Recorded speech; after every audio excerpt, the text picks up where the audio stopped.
Well, evening, everybody. It's great to be with you this evening again as we continue to work our way through these first 12 Psalms in that great book of the Old Testament. And we're thinking about them in this sort of context of the Lord being our refuge, a place of safety, a place of security that we can find.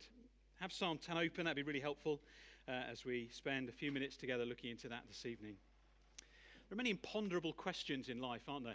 Questions that just don't seem to get answered. Things like, why does the toast always land buttered side down when you drop it? I'm not sure whether it does, but there you go. How can something be both new and improved? I'm not sure. Why is the plural of dish dishes and the plural of fish fish? If the early bird gets the worm, why do they tell you that good things always come to those who wait? That doesn't seem to make sense to me either. And if people from Poland are called Poles, why are people from Holland not called Poles? Or how about this one? Why isn't there ever mouse-flavoured cat food? Ever thought about that? Clearly not. Clearly not. Imponderable questions. Why is one of the first words we learn, isn't it? It's one of the first questions we ask of our parents when we're tiny. And you parents have had that privilege of toddlers. But why? But why?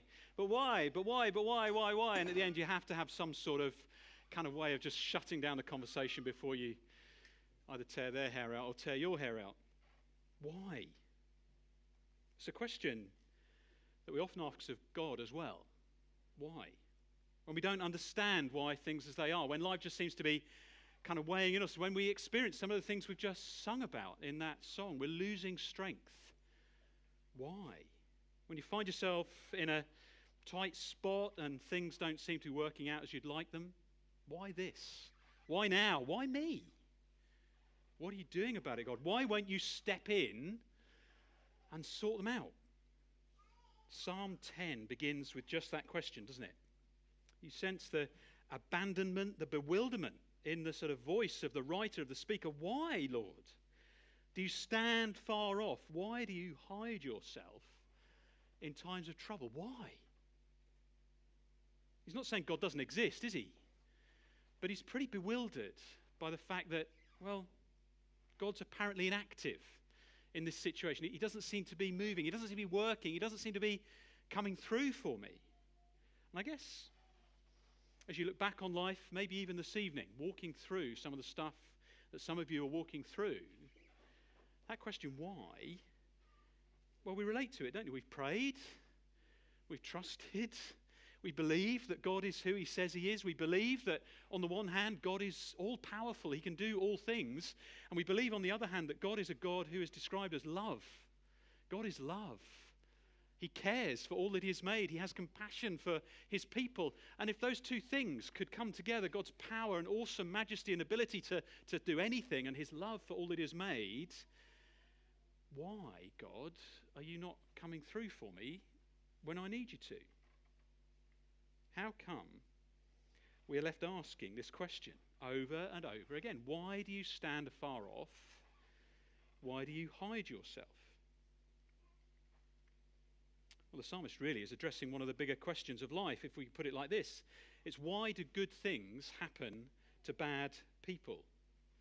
Why do good things happen to bad people? Now, we often see bad things happening to good people, don't we? You sometimes wonder why some families seem to go through so much trauma or loss. Some people seem to go through so many hardships in their life, and others people seem to skip through life as if charmed, and they don't seem to be ever touched by anything too major. But the writer of this psalm is grappling with that opposite problem. Why do good things happen to bad people? Verses 2 to 11, at length, describe an arrogant, wicked, boastful, proud, abusive person. And what makes it worse, there don't seem to be any consequences to their actions. They seem to be getting away scot-free. Scan down, if you've got the Bible in front of you on an app or in a book. Just look from verses 2 to 11 with me. Look how they're described. They're described as proud, as arrogant, as untouchable. Verse 2, in his arrogance, the wicked man hunts down the weak. Verse 4, in his pride, he doesn't seek God. Verse 6, he says to himself, nothing's ever going to shake me. No one's ever going to do me harm. Nothing can touch me. I'm going to get away with it. They're foul-mouthed and deceitful. In verse 3, they're boasting about the cravings of their heart, the things they're going to do and the way they're going to enrich themselves. In verse 7, their mouths are full of lies and threats. Trouble and evil are under their tongue. You can't trust a word they say. And yet they seem to be getting away with it. They are greedy, aren't they? We've seen that in verse 3. They boast about the cravings of their heart and bless the greedy and revile the Lord, enriching themselves and impoverishing the poor. Verse 9, they're like a lion lying in wait to catch the helpless. They catch the helpless, they drag them off in their net. And they're violent and they're abusive. Verses 8 to 10 describe them as they lay in wait, they catch them, and the victims are crushed and collapse and fall under their strength. And at the heart of it is this fact. The fact is that they are godless people. They have no second thought for God. They don't give a thought to him. Verse 3, the second part of it, they revile the Lord. Verse 4, the same. In all their thoughts there is no room for God. And again, as we get to verse 11, they say to themselves, God, he won't notice. He covers his face and he never sees. And we can relate to all that far too easily, can't we? Sadly, in our day, our news feeds are full of these kinds of people. It's 564 days today since Putin ordered his troops into Ukraine. And a year and a half ago, 18 months ago or so, we were all horrified, weren't we? We were just heartbroken and horrified, and the sheer scale of what was going on for no apparent reason. We prayed. We had prayer meetings here. We met in groups. We prayed in our home groups. We prayed up here on a Sunday that the Lord would bring an end to that and bring peace. And here we are, a year and a half later going on. Just Wednesday this week, 17 people killed by an airstrike on that market town. Do you know Zelensky's comment then? These are people who have done nothing wrong. We know what he means, don't they? They're innocent victims of what? An arrogant, wicked man who lies in wait for his enemies, for the helpless, who sneers at his enemies and says to himself, God will never notice, there'll be no consequences. I spent some time this week reading about some of the cases being prepared and heard at the International Criminal Court in The Hague this week. If you want to depress yourself this week, spend a few minutes flicking through. Warlords and dictators charged with the most horrific crimes. Al-Bashir was the former president of the Sudan. He's charged with 5 counts of crimes against humanity: murder, extermination, forcible transfer, torture and rape, 2 counts of war crimes, intentionally directing attacks against civilians or against civilians not taking part in hostilities, pillaging, 3 counts of genocide by killing, causing serious bodily or mental harm, and by deliberately inflicting on each target group conditions of life calculated to bring about that group's physical destruction in Darfur in Sudan. I say on and on it goes when you start reading and you start looking. And do you know what the hardest thing about reading those case reports was? In so many cases, case after case after case, charges are brought, the charge sheet is drawn up, but the arrest warrants are still outstanding. The people are still at large. Why, Lord, do you stand far off? Will there never be justice? We know it close to home as well, don't we? We know because we prayerfully support organisations here back home in the UK that are working in these sort of areas. We know the issue of people trafficking, of modern-day slavery, of violence against women and children, the abuse of power in whatever setting that might be, county lines, drug networks, blighting the lives of families in the schools that we know about and we're involved with. It's not just something in faraway places. It's in the lives of people we know. It'll be in the lives of people here in the hall this evening. That's why it's so good and right that we as a church support and pray for the work of organisations like the IJM, International Justice Ministry, strengthening justice systems around the world, trying to protect people from slavery and from violence. And why we love working with and praying for Louise and the work that she does at Azalea in Luton, working with women caught up in the sex trade, and the prayer that there'll be able to be something done here in Bedford on our streets as well. That's why next Sunday we're having a safeguarding focus, so that we can ensure that we as a church care well for the vulnerable amongst us. And Psalm 10, these first 11 verses, don't want you to be naive.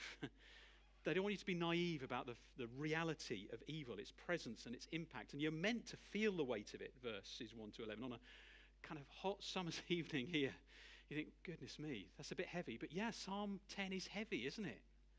We're meant to feel the weight pressing us down, its presence, its impact, evil. And if we were singing this psalm, well, it'd be very much in a minor key, wouldn't it? And in the face of such evil, verse 1 is a valid question, a valid cry. God can take it. Why, Lord? We should cry out to him. Why? And if the psalm ended at verse 11, I'm not sure we'd ever make sense of the world we live in. If it just drew to an end there, well, the world we live in would be a pretty bleak, hopeless, dark place. Because that sort of unresolved tension, whilst it makes for great films and great TV and great drama, it's not so great if you're on the sharp end of it, is it? But there is good news in Psalm 10, and it's this. It's that God sees, God hears, and God will act. Talk about that drama that we enjoy, great films, great TV dramas. Have you seen the films Taken? I think there's 3 of them now. How one man can lose his daughter so many times is beyond me. But he's this Liam Neeson, the special agent whose daughter is kidnapped. And the tension ramps up and you wonder, is she ever going to be rescued? Will he ever find her? He's got this famous speech that's become a meme and a gif and all that sort of thing all over your social media. I won't try and do a Liam Neeson impression. Well, I might. No, I won't. I don't know who you are. He says, I don't know what you want. If you're looking for a ransom, I can tell you I don't have money. But what I do have are a very particular set of skills. That's what he says, isn't it? What I do have are a very particular set of skills. Skills I have acquired over a very long career. Skills that make me a nightmare for people like you. If you let my daughter go now, that'll be the end of it. I'll not look for you. I will not pursue you. But if you don't, I will look for you. I will find you. And I will kill you. And that's his promise to the kidnapper. Now, I'm not sure if you let her go now, that'll be the end of it. That's not justice. But hey, we'll just let that ride for a minute. But as we get to this point in Psalm 10, verse 12, it's almost as if the psalmist has come to his senses. He remembers who it is he's praying to. It's almost like he's been sort of drawn into the same trap as the godless man. Oh, God won't notice. God won't see. God doesn't act. God won't hear. But he suddenly sort of comes to his senses. And verse 14, you, God, do see the trouble of the afflicted. You consider their grief. You take it in hand. The victims commit themselves to you. You are the helper of the fatherless. So as he gets to that point and he's reminded of who God is, he prays with a renewed confidence and a renewed certainty, remembering who it is that he prays to. Verse 16, the Lord is king forever and ever. The nations will perish from his land. He prays for both the afflicted, doesn't he? But he also prays for the oppressor.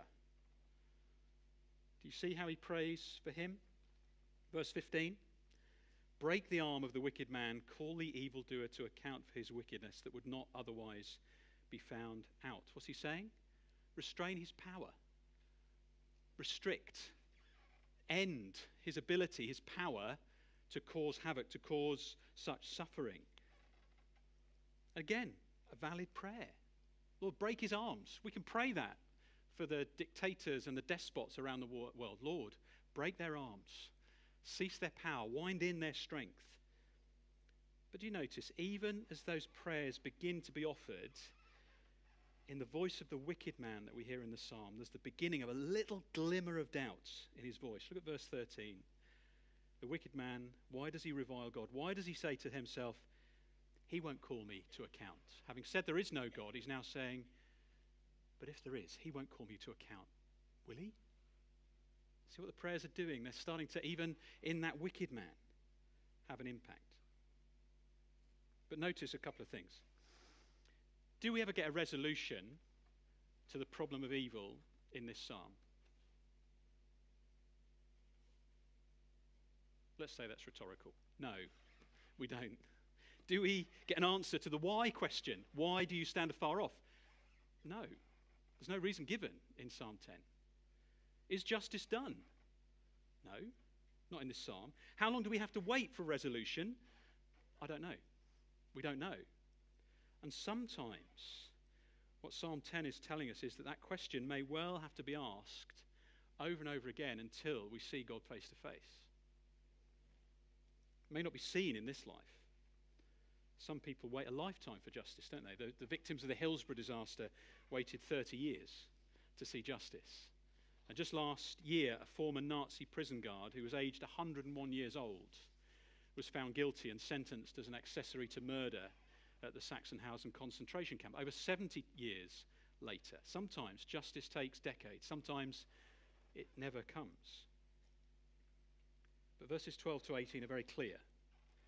Because the Lord is king forever and ever, he holds ultimate power. Not the evil man who says there's no room for God, who, verse 18, is described as just a mere earthly mortal who will never again strike terror. We can be confident of justice and release for those who are oppressed.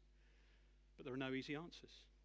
We may not see the result in this life, but the confidence that comes from knowing that God has seen, God has heard, and he's answered in the past, and we can trust him to do so again because he is king. Has his character changed? No, of course it's not. Has his word changed? No, of course it hasn't. We can rely on it.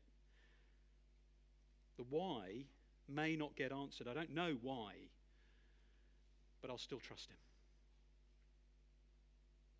And I'll trust him with even greater confidence because of the ultimate act of wickedness and treachery that was committed. And when that ultimate act of wickedness and evil and treachery was committed, God did come through. Who did you read yourself into this psalm as it was read, as Lucy came up earlier on and read it in? How did you read yourself in? Did you read yourself in as one of the little people? I bet you did, because I did when I started reading this psalm. I thought, oh yeah, we're the weak, we're the oppressed, we're the ones who haven't got any power, we've got no authority. We're the weak. I've got bad news for you. And of course, that's not only who we are. Well, we are that sometimes. We're kind of both at the same time. We are on the receiving end of evil. But the hints here in this psalm are that we live like a man who's described in verse 4, not seeking God. We live like those in verse 11 who say, we're going to get away with this. Those little sins that nobody else sees, God will never know. God will never see how I've responded, how I've behaved, how I've reacted. God covers his face. He'll never see. And verse 13 as well. He won't call me to account. That describes our heart, actually. We push God out of our thoughts and out of our minds and out of our lives. And the New Testament actually makes it even clear. This is where we get the real sort of punch, if you like. If you've got a Bible, you can turn to Romans chapter 3, and it'll come up on the screen as well. These are the verses from Romans chapter 3 and verse 10. Paul is saying, in this section of this letter in the New Testament, everybody is a sinner. All have fallen under the power of sin, he says, as it is written in verse 10. And then he goes on to list clauses which are drawn from the Psalms in the Old Testament, one after the other after the other. So he's quoting from the Old Testament in various ways. He's saying there's no one righteous, not even one. There's no one who understands. There's no one who seeks God. All have turned away. They've together become worthless. There's no one who does good, not even one. Their throats are open graves. Their tongues practice deceit. The poison of vipers is on their lips. And then when he gets to verse 14, it's a direct quote from our psalm, Psalm 10. Psalm 10 verse 7, he says, their mouths are full of cursing and bitterness. Their feet are swift to shed blood. Ruin and misery mark their ways, and the way of peace they do not know. There is no fear of God before their eyes. What Paul is doing in the New Testament is taking Psalm 10, the psalm we're looking at together this evening, and using it to point the finger at you and me and say that we all stand guilty before God of being this evil man who pushes God out of their thinking. We are the ones who are in danger of being the ones faced with verse 15, of having our arms broken and being called to account for what we've done. So as we come to the end of verse 10, and as we try and draw this together, and as we move towards the Lord's table, and Adam comes and takes us in a moment to move towards the table together, to take bread and wine, what is it that we're doing as we go there? Well, bizarrely, we're remembering the most heinous act of evil and pride and wickedness on our part that ever took place. God doesn't give us an answer to the why, but he sends a solution to the problem. He sends a solution to the problem so that in verse 14 we can be those who commit ourselves to the one who is the helper of the fatherless. The Almighty God, the one who is Lord forever and ever, sends the holy, perfect, spotless Son of God, who so loved, believe it or not, proud, wicked, arrogant, godless people. and also so loves helpless, grief-stricken and oppressed people that he chose to become one of them himself. Jesus Christ came and lived Psalm 10 in every little detail. Read through it again and think of the life of Jesus. He lived it as the innocent victim of evil. He lived it and was ambushed in a garden. He was dragged off. He was put on trial. He experienced the greatest miscarriage of justice ever as he was sentenced to death on the cross. He knew what it was to pray, verse 1, not in those words, but with an even greater sense, an even deeper sense of loss and abandonment as he went to the cross and said, my God, why have you forsaken me? God wasn't just far off or hiding, but he was forsaken. And in that moment, what did Jesus do? Well, we're told again in the New Testament, he entrusted himself to one who does judge justly, one who says there will be an answer to evil. I'm going to read you some of my favourite verses from the New Testament. This is 1 Peter chapter 2, verses 22 onwards.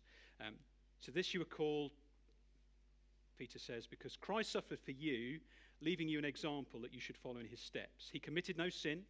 No deceit was found in his mouth. You see the description of the innocent son. When they hurled their insults at him, he didn't retaliate. When he suffered, he made no threats.